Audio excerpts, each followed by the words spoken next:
Welcome students, it was great to see all of you yesterday, and let's get started with today's instruction.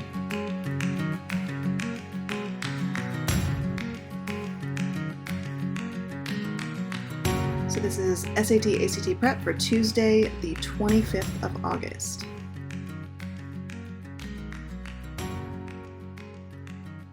Alright, so this is the overview of what we're going to do today. Today is all about practice and learning how to practice well. And two of the things you're going to be doing are going to be daily assignments from this point on, unless I tell you otherwise.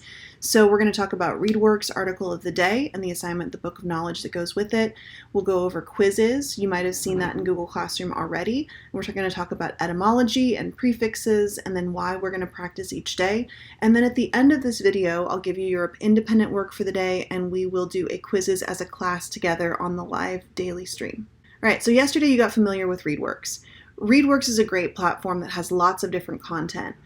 What we're going to be doing is reading every day.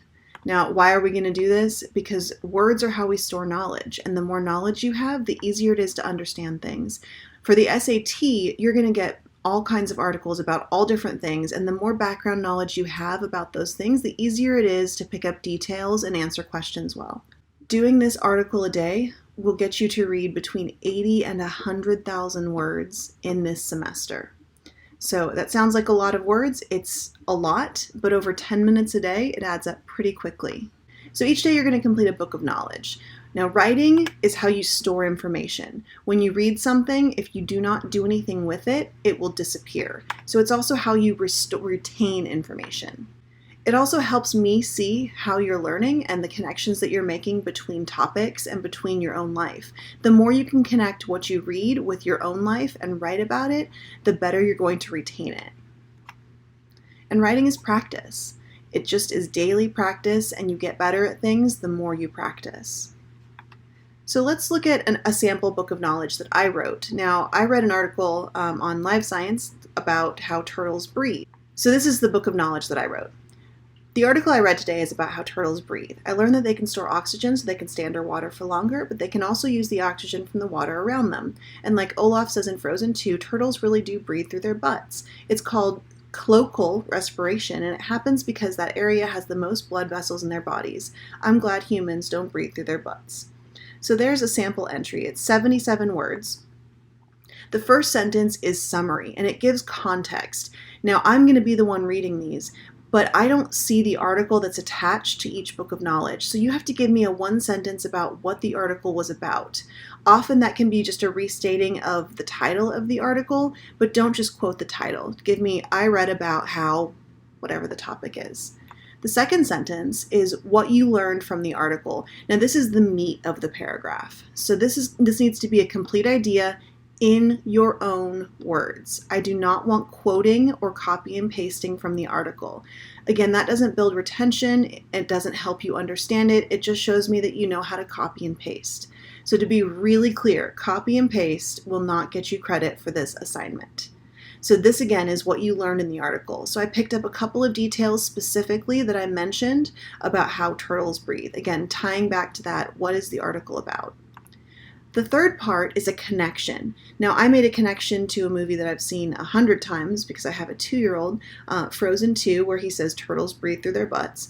And I wanted to know a little bit more, so this article was about it. I connected that. Again, what I'm doing is I'm taking what I really know in real life and pulling it into what I'm reading about. Now, this part can be a connection to an article, a book, a movie, TV show, or another idea, or anything else you've read or heard about. It can also just be one more interesting idea if you can't think of a way to connect it to something else. It can be a connection to your own life too. You can tell a short story here if you want. And then the fourth part, is a one-sentence opinion statement. Now, this just, again, gives you a little bit of how I feel about what I'm reading. So I'm glad humans don't breathe through their butts. That sounds pretty terrible. That is an opinion statement, meaning that it's not a fact. It's just something that I think. It's optional to end with an opinion, but it's a good way to show that you connected to the text. So those 4 pieces, a one-sentence summary to give context, the meat of the paragraph where you say what you learned or what you found in the passage that was interesting to you, make a connection with it in a third part, and then give an opinion at the end. That got me 77 words. You're looking for between 50 and 100, so it's right in that kind of sweet spot. And again, that is all in my own words, no copy and paste, because copy and paste will not get you credit. So the guidelines, you're going to read one article a day. You're going to read it, or a lot of them actually have audio, so you can play them and it'll read it to you. You're going to complete one book of knowledge entry between 50 and 100 words, all in your own words, no copy and paste. And some days we're going to start our live classes with one class member's book of knowledge entry, and we'll edit it together, or we'll look at it and see what's good about it and what we can improve. So let's take a minute and I'll show you what this looks like in ReadWorks. So if you don't have ReadWorks open, go ahead and get that open now. In your ReadWorks class, you should now, if you log into your screen, under assignments to do, you should see profiles of people with different careers. It says article a day set. It says it's due September 6th. That is the last day of this set for this unit. So if you open it up, you have a whole bunch of different articles. Now you notice it tells you how many words. Don't just choose by how many words it has. I know some of you are going to see, oh, this one only has 645 words. I'm going to read that first.